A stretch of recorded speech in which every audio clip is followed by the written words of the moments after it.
Israel और Hamas के बीच जारी जंग में दोनों ओर जोरदार नुकसान हो रहा है। ऐसा नुकसान जो मिडिल ईस्ट में सदियों तक याद रखा जाएगा।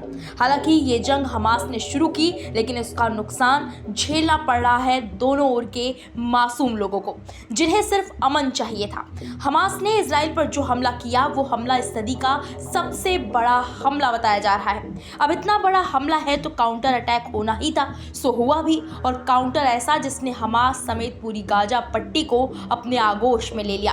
इजराइल हमास के ठिकानों को लगातार निशाना बना रहा है, बमबारी हो रही है। इसी बीच गाजा पट्टी को चारों ओर से तो घेर ही लिया है, साथ ही वहां सप्लाई चेन तोड़ने के साथ 3 लाख सैनिकों को कूच करने के लिए कह दिया है। सैनिकों ने कूच कर भी दिया है। लगातार हो रही बमबारी और रॉकेट हमलों के कारण गाजा ने तबाही के उस मंजर को देख रहा है जो उसने शायद ही कभी देखा हो। इस तबाही का सबसे ज्यादा पड़ा है असर उस इलाके के मजलूमों पर। इन हमलों से गाजा में करीब 700 से ज्यादा लोगों की अब तक मौत हो चुकी है, जबकि हजारों लोग घायल हो चुके हैं। गाजा पट्टी में इंफ्रास्ट्रक्चर को बुरी तरह चोट पहुंची है। सड़कें चलने लायक नहीं बच पाई हैं। जगह जगह मलबे के ढेर नजर आ रहे हैं। बिल्डिंगें लगातार गिर रही हैं। रॉकेट और बमबारी की वजह से आग की लपटें और धुओं के गुब्बारे आसमान में उड़ते हुए दिखाई दे रहे हैं। स्थिति यह है कि मासूमों की लाशें बिछ गई हैं और जिससे लोग बिलख रहे हैं। इन सबके बीच बताया जा रहा है कि कुछ मुस्लिम हिंदुओं को धमकी दे रहे हैं। क्या कुछ धमकी दे रहे हैं, आप खुद सुनिए। 25 करोड़ की जनसंख्या है। मोदी जी और अमित शाह जी सुन लो, कान बेरे हो गए तो कान खोल के ये जो मेल है कान में से निकाल लेना।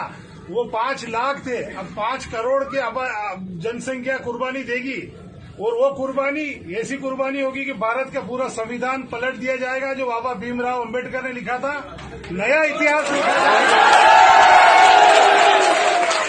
अमित शाह जी और मोदी जी ये नहीं समझेंगे गुजरात से हम मुसलमानों को मारते मारते आपस में। इनकी धमकी सुनकर कट्टरपंथी ताली बजाने लगे, लेकिन ये इनके लिए वो ख्वाब है जो ना अब तक पूरा हुआ और ना आगे पूरा हो पाएगा। इस वीडियो को डॉक्टर ऋचा राजपूत ने एक्स पर शेयर करते हुए लिखा, हमास ने जो इजराइल में किया उसकी धमकी भारत के मुसलमान हिंदुओं को बार बार दे रहे हैं कि इनसे सतर्क रहना पड़ेगा। हिंदुओं को अपनी जाति भूलना पड़ेगा, एक होना पड़ेगा। याद रखना, संविधान में तुम पिछड़ा, दलित, सवर्ण, आदिवासी हो सकते हो, लेकिन उनकी किताब में तुम सिर्फ काफिर हो।